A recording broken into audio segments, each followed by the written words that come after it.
پھر ایک مسئلہ پیش آتا ہے فطرے کا. فطرے میں یہ ہوتا ہے کہ فطرہ ظاہر ہے آپ کو پتہ ہے کہ غریب کو دیا جاتا ہے، لیکن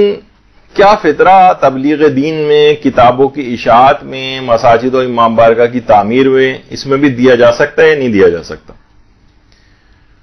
تو اس میں آیت اللہ سیستانی تو فرماتے ہیں کہ احتیاط لازم، یعنی جو احتیاط واجبی کی طرح کا مسئلہ ہے کہ فطرہ غریبی کو دیا جائے گا، یہ مستحق کا حق ہے، اور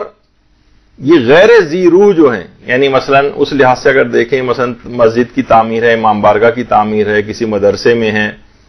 کتابوں کی اشاعت ہے، کوئی اور دینی ایکٹیویٹی ہے، اس میں خرچ نہ کیا جائے، احتیاط لازم ہے، اور یہ صرف غریب شیعہ کو دیا جائے گا جو کہ مستحق ہو. البتہ اس میں آیت اللہ خامنئی یہ فرماتے ہیں کہ نہیں، ان میں بھی دیا جا سکتا ہے، یہ ان تمام موارد کے اندر بھی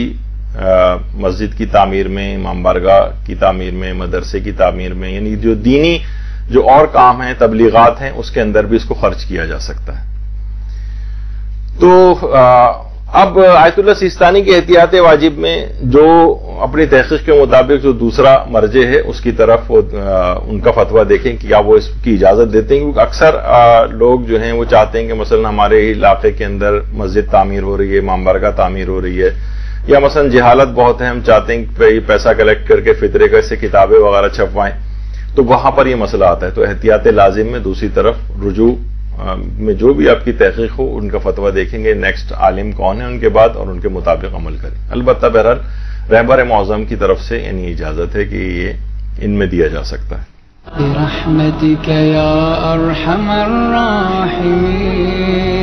وصلى الله على محمد وآله الطاهرين.